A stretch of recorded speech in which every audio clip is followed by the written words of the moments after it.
Olá, seja muito bem-vindo a mais um episódio do nosso Empresas e Negócios, podcast aqui da CBN Joinville que conta a história das empresas da nossa região que movimentam a economia da nossa cidade e, claro, transmitem o orgulho de nossa gente. E hoje com o Felipe Bononi, que é o diretor da Sensupegma, entidade de educação especialmente voltada às áreas da saúde, Felipe, que começa lá em 2008 com uma história de muita superação.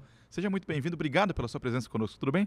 Imagina, tudo ótimo. Eu que agradeço o convite. Para mim é uma honra poder estar representando aqui o Sandro Albino Albano, né, que é o fundador da Faculdade Sensupeg, e poder contar um pouquinho dessa história tão interessante lá em 2008, quando ele inicia com a primeira turma de neuropsicopedagogia do Brasil, né? De lá para cá, alguns anos já se passaram, mais de 40 mil alunos formados só em neuropsicopedagogia no Brasil. Mas nesse primeiro passo não tinha um mega investidor por trás, era um sonho e o Sandro. Até hoje, né? O Sandro não tem um grande investidor. O Sandro é filho de caminhoneiro, mãe do lar, é um professor de português, letras português, teve uma trajetória bacana dentro da área da educação, foi adjunto de Secretaria de Educação, diretor de grandes escolas aqui da região, como o Bom Jesus, por exemplo, e sai para montar esse sonho dele, que era o Sensupeg, para tratar da dificuldade de aprendizagem das crianças. Então ele achava que precisava formar melhor os professores para lidar com isso. E os professores não tinham para onde ir. Ou você ia para grandes capitais, ou você não conseguia o curso. Então ele fez o caminho ao contrário, ele levava o curso até as cidades pequenas. Perfeito. Eu viajei muito pelo Amazonas inteiro, eu ia até Santarém, no Pará, pegava barco, 12 horas rio adentro, chegava em Oriximiná, Itaituba, cidades ali, né, grandes, mas de difícil acesso, com turmas de neuropsicopedagogia para a gente conseguir passar essas informações, formar os professores e ajudar aquela comunidade. Pois é, e a história da Sensupeg ela começa justamente com esse curso específico, né, neuropsicopedagogia. Qual que foi o olhar teu do Sandro na época também para enxergar, né, essa dificuldade? A gente está falando aqui de transtorno de espectro autista, a gente está falando aqui de vários desafios que podem ser enfrentados se você tiver qualidade no ensino. Claro, também entram as dificuldades relacionadas aos transtornos de neurodesenvolvimento que você citou, como o TEA, TDAH. Mas é um passo antes, é como a gente lida com as dificuldades de aprendizagem. Muitas vezes a gente entra numa sala de aula, eu tenho as crianças com 50% delas com dificuldade de aprendizagem, só que só 5%, é o que dita a literatura internacional, tem alguma dificuldade relacionada a um transtorno biológico, o TEA ou o TDAH. Então tem um universo muito maior para além dos transtornos. E a neuropsicopedagogia, ela monta estratégias de estímulos de funções executivas, adaptação de conteúdo, justamente para que essas crianças possam acompanhar, né, o ritmo da escola sem maiores dificuldades. Então hoje a gente consegue tirar da linha de suspeita de um diagnóstico grande parte das crianças, 50% delas não estão indo bem na escola, naturalmente a gente iria para uma investigação. Hoje, com a intervenção neuropsicopedagógica, isso reduz aí para 80%, né? Então eu tenho ali só 20% das crianças caminhando para investigações que podem chegar até um diagnóstico depois de TEA, de TDAH e por aí vai. Como foi feito, Felipe, essa estruturação dos cursos nos primeiros anos? Porque você não tinha muita referência a nível nacional de quem pudesse oferecer isso de uma forma qualitativa, né? E com todo esse know-how, esse conhecimento. Como é que foi estruturar esse curso? Bom, eu acho que vem muito de um planejamento extraordinário que o professor Sandro fez, né? Ele se cercou de cabeças no país que pudessem entender sobre psicologia psicologia cognitiva, que é a linha que a gente segue na neuropsicopedagogia, a neurociência e também a pedagogia. Então ele trouxe referências nacionais para ajudar a montar uma matriz curricular e um embasamento teórico em cima da neuropsicopedagogia. Isso fez com que essa pós-graduação se transformasse hoje numa profissão com código de ofício, tá? Então tem CBO, tá? É reconhecido como profissão e está no processo de regulamentação agora, tá?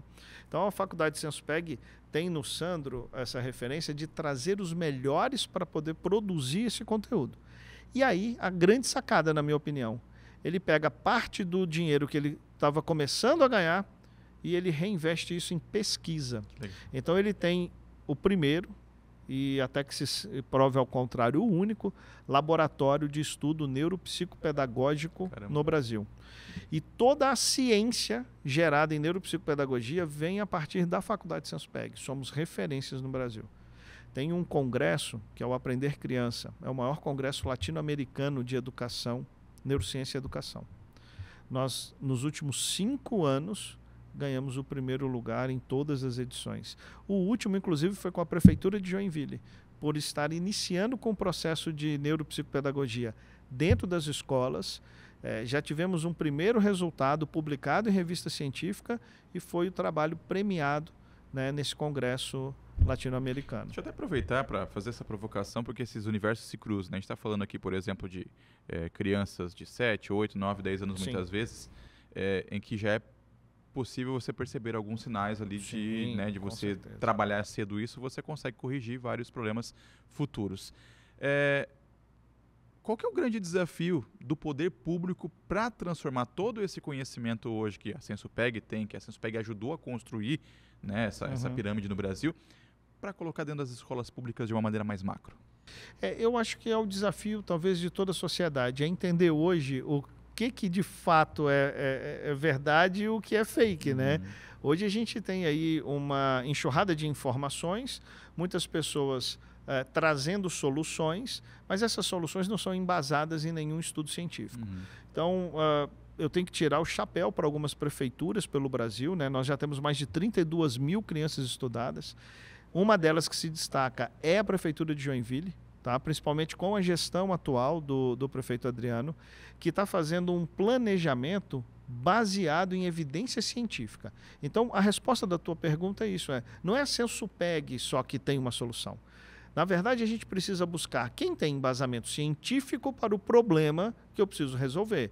Nesse caso, nós temos um embasamento científico. E a partir dali foi aberto um canal de comunicação, de conversa, e hoje a gente está estruturando um serviço muito bacana dentro da prefeitura, né? Isso me leva a uma outra pergunta, Felipe, que é justamente no âmbito de mercado, de carreira, né? Para quem pode estar consumindo essa entrevista agora no YouTube ou na CBN Joinville, eu acho que pode ser uma profissão legal, eu consigo viver disso. Sim. A gente já tem a popularização nos últimos anos, né, do professor auxiliar em sala de aula, isso virou muito comum, mas dentro dessa neurociência, né, dessas características que a Senso-PEG oferece hoje, oferta hoje para o mercado, né? Qual que é a tua visão de futuro mercadológico para essa área? Eu acho que é uma área que vai crescer muito, né? Porque nós temos hoje uma mudança de padrão social muito voltada para a tecnologia. E muitas das habilidades inerentes, ou seja, aquilo que eu deveria desenvolver naturalmente, eu não consigo desenvolver porque o mundo mudou muito. Sim. Então tela demais, falta de sono, o casal não tem mais como um dos dois ficar em casa, né? O custo de vida está muito alto, os dois vão trabalhar. Então, tudo isso acaba atrapalhando um pouco todas as rotinas, né? Então, esse profissional vai ser um profissional muito desejado, porque, primeiro, ele consegue adaptar conteúdos, trabalhar junto ao professor regente para que a criança possa render mais e fazer programas parentais com essa família, né? Nós temos vários programas parentais que estão agora saindo do forno para publicação científica. Como é que você estuda para sai da com seu sala de filho? aula e vai para casa da criança, né? Isso, não é só na escola. A gente está tentando juntar esses dois mundos, porque não adianta também a gente só avisar o pai ou a mãe. É sua responsabilidade quando sai da escola. Você precisa estudar com seu filho. Mas como eu estudo com meu filho? Até porque às De vezes que ele passa maneira é o mais horas em correto? casa do que na escola em alguns casos, né? Aí esse pai, num programa parental, tem todo o passo a passo do que deve ser feito. Como é que eu faço para a criança poder dormir, para sair da tela? Então, a gente está desenvolvendo essas cartilhas, né? Então, o neuropsicopedagogo vai poder trabalhar com toda essa a gama de intervenções que são muito interessantes, né? Já volto a falar da Senso-PEG, inclusive uns números que me chamam a atenção aqui do número de profissionais formados pela Senso-PEG, mas ainda nessa área da saúde, o que a gente teve desde 2008, 2007, né, quando a Senso-PEG começa, até agora, a evolução da medicina conseguiu comprovar no número de problemas mentais, transtornos, o que tipo de situação se popularizou, Felipe? A gente pode separar 2 eixos, né? O primeiro é transtornos relacionados ao humor, então ansiedade, depressão. Esses a gente vê uma crescente, muito pelo estilo de vida Mas isso atual. também está associado à questão da tecnologia que você estava falando agora, não? Muito. Sim. Ao ritmo de estilo de vida, ao trabalho o tempo inteiro, né? Aquele ideal de sempre conseguir mais, isso está consumindo as pessoas. A falta de contato com a área verde, a falta de exercício físico, a alimentação inadequada. Então essa é uma seara do nosso mundo moderno, né? A pandemia veio aí para mostrar isso, né? O quanto as pessoas, né, dispararam ali com ansiedade, com crises e assim vai. Agora, existe uma outra questão que é muito discutida na medicina, se a gente está tendo mais transtorno do neurodesenvolvimento do que tinha antes, como, por exemplo, TEA, TDAH e por aí vai. Essa é uma dúvida que eu sempre tive. Temos o mesmo número de sempre, só estamos pesquisando, observando agora que temos dados? Sempre foi assim ou não realmente teve esse aumento? É uma interrogação. A linha de pesquisa mais robusta dentro da ciência reza que nós temos hoje uma identificação mais eficaz.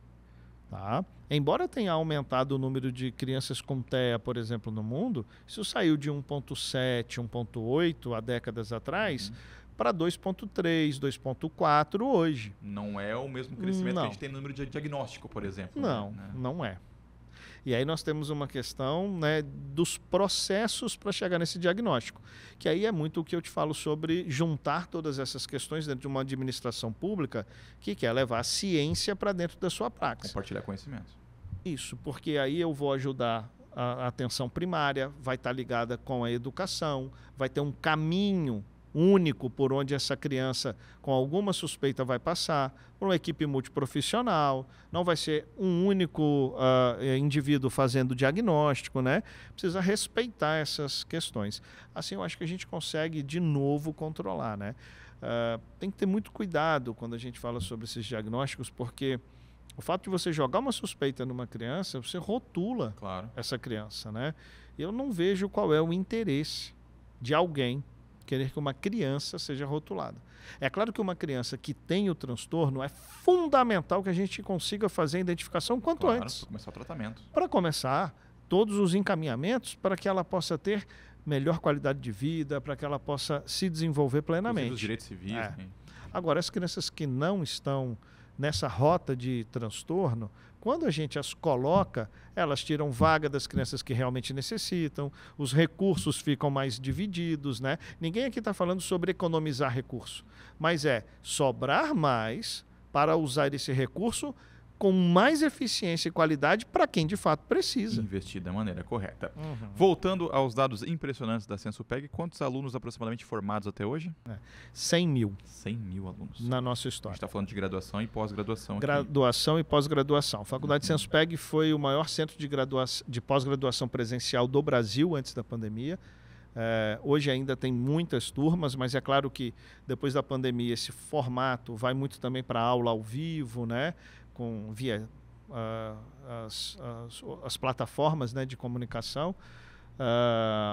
E fora isso, cara, a faculdade tem atualmente matriculado 22 mil alunos. 22 mil. Em Joinville hoje é a maior. Não tem precedentes, né? Não tem... E é uma faculdade que a sede dela, o credenciamento dela aqui em Joinville em 2018 já foi direto com nota 5. Né? Então, quando a gente... para quem não conhece a história, a faculdade começa como pós-graduação. Em 2014, ela adquire uma faculdade no interior do Rio de Janeiro, na cidade de São Fidélis. Tá? E depois ela credencia aqui em 2018 a faculdade Sensupeg em Joinville. Tá? Essa faculdade Sensupeg em Joinville é credenciada com nota 5, a nota máxima do MEC. É a única dentro de Joinville com essa nota máxima. Claro que outras também têm cursos, né, com nota máxima, como nós temos. O curso de medicina é nota 5 da faculdade Sensupeg, outras como a Univille também tem.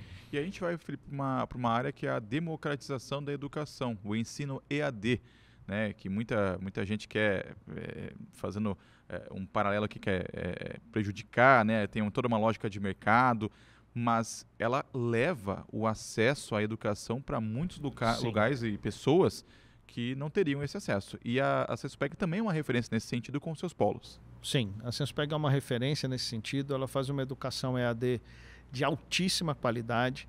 Inclusive, aqui em Joinville temos alguns cursos nessa modalidade, outros na modalidade presencial, né? E eu fico muito triste com essa banalização. Primeiro, essa divisão, essa ruptura que existe EAD e presencial, né? Como se fossem duas coisas completamente diferentes. Eu acho que a gente hoje tem educação feita com tecnologia e com alta qualidade, né?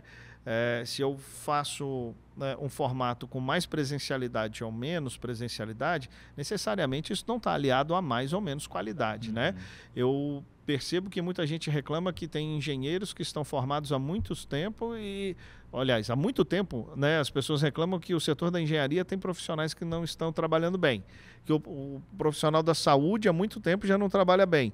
Se a gente pegar o traço histórico, não chega a 1% os profissionais formados pelo EAD nessas duas áreas. É verdade. E por que tem tanta reclamação de profissional ruim? Nós já temos um histórico de educação que não prepara definitivamente para o mercado de trabalho, uma ineficiência de fiscalização por parte do INEP para as faculdades que não cumprem o que deveriam cumprir na formação, seguindo as DCNs, com seriedade, né? Então, acho que o Brasil, se quiser mexer nisso, ele precisa tirar o foco dessa não é o disputa formato. EAD, não é o formato, né? É justamente a qualificação. E isso me leva justamente a essa questão do corpo docente de vocês, né? Como é que é feito através de indicações? Como é que um professor vira professor da Senspeg, por exemplo, hoje? Sempre indicação é bem-vindo, né? Mas não entra só pela indicação. A indicação a gente vai receber e vai analisar. Se tiver formação suficiente, a gente sempre vai prezar para que tenha mestrado, doutorado. Eu mesmo tenho mestrado e doutorado na Escola Paulista de Medicina, na área de neurociências. A maioria dos professores da Faculdade Senspeg tem mestrado, doutorado, pós-doutorado, né? E aí a gente faz uma aula, né, do tema específico que ele está se prestando a ministrar e observa ali essas qualidades. Mas o fundamental é que seja uma pessoa que se encaixe com os valores da nossa faculdade e que entenda que nós não queremos passar conteúdo. O compromisso de um professor não é entrar na sala e jogar o conteúdo. O conteúdo ele faz parte de um processo formativo para desenvolver competências, para preparar para o mercado de trabalho. Né?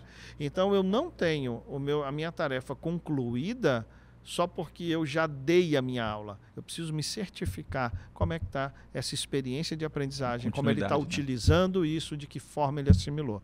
Então, esse é o professor que se encaixa na Faculdade Senspeg. Sensacional. Felipe Bononi, diretor da Senspeg, agradecendo demais a sua presença conosco no podcast aqui. Gostei demais desse bate-papo. Muito obrigado. Eu que agradeço. Convido a todos a conhecerem a Faculdade Senspeg, né?